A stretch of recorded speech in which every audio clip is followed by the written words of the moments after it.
ಈಗ ಬೆಂಗಳೂರಿನ ಇತರ ಸುದ್ದಿಗಳನ್ನ ಫಟಾಫಟ್ ಅಂತ ನೋಡೋಣ ಜಸ್ಟ್ ಫೈನಲಿ.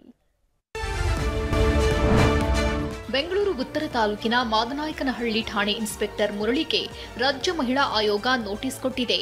ಮಹಿಳಾ ಪೊಲೀಸ್ ಸಿಬ್ಬಂದಿ ಜತೆ ಬರಲು ನಿರಾಕರಿಸಿದ್ದ ಯುವತಿಯನ್ನ ಠಾಣಾಧಿಕಾರಿ ಮುರಳಿ ಎಳೆದೊಯ್ದಿದ್ದ ಈ ವಿಡಿಯೋ ನಿನ್ನೆ ವೈರಲ್ ಆಗಿತ್ತು. ಈ ಹಿನ್ನೆಲೆ ಇದೀಗ ಮಹಿಳಾ ಆಯೋಗದ ಅಧ್ಯಕ್ಷೆ ನಾಗಲಕ್ಷ್ಮಿ ಚೌಧರಿ ನೋಟಿಸ್ ಕೊಟ್ಟಿದ್ದಾರೆ. ಶಿವಾಜಿನಗರದಲ್ಲಿರುವ ಸರ್ಕಾರಿ ಘೋಷ ಆಸ್ಪತ್ರೆಯಲ್ಲಿನ ಅಕ್ರಮ ಬಯಲಾಗಿದೆ. ಪ್ರಸೂತಿ ಮತ್ತು ಸ್ತ್ರೀರೋಗ ವಿಭಾಗದ ಮುಖ್ಯಸ್ಥೆ ಡಾಕ್ಟರ್ ದೀಪಿಕಾ, ಡಾಕ್ಟರ್ ರಮ್ಯಾ ಸೇರಿದಂತೆ ಕೆಲ ಸಿಬ್ಬಂದಿ ವೈದ್ಯಕೀಯ ಉಪಕರಣಗಳನ್ನು ಖಾಸಗಿ ಆಸ್ಪತ್ರೆಗಳಿಗೆ ಸರಬರಾಜು ಮಾಡಿರೋದು ಗೊತ್ತಾಗಿದೆ. ಅಲ್ಲದೆ ಅಕ್ರಮ ಗರ್ಭಪಾತ, ಗರ್ಭಾಶಯದ ಅನಗತ್ಯ ಶಸ್ತ್ರಚಿಕಿತ್ಸೆ ಮಾಡಿದ್ದು ಕೂಡ ಕಂಡುಬಂದಿದ್ದು, ಡಾಕ್ಟರ್ ದೀಪಿಕಾ, ರಮ್ಯಾ ಸೇರಿ 5ರನ್ನ ಸಸ್ಪೆಂಡ್ ಮಾಡಲಾಗಿದೆ.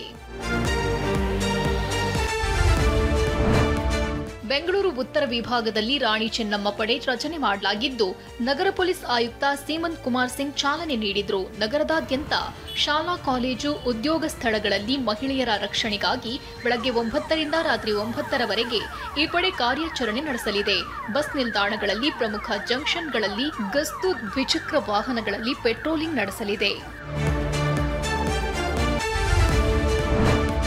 ಆರ್ವಿ ರಸ್ತೆ ಬೊಮ್ಮಸಂದ್ರ ಮಾರ್ಗದಲ್ಲಿ ಸಂಚರಿಸುವ 5ನೇ ರೈಲು ಬೆಂಗಳೂರಿನತ್ತ ಹೊರಟಿದೆ. ಕೋಲ್ಕತ್ತಾದ ಟಿಟಾಗರ್ನಿಂದ ಮೆಟ್ರೋ ರೈಲು ಸಾಗಿಸಲಾಗುತ್ತಿದ್ದು, ನಾಳೆ ಬೆಳಗ್ಗೆ ಅಥವಾ ರಾತ್ರಿ ಹೆಬ್ಬಗೋಡಿ ಡಿಪೋ ತಲುಪುವ ಸಾಧ್ಯತೆ ಇದೆ.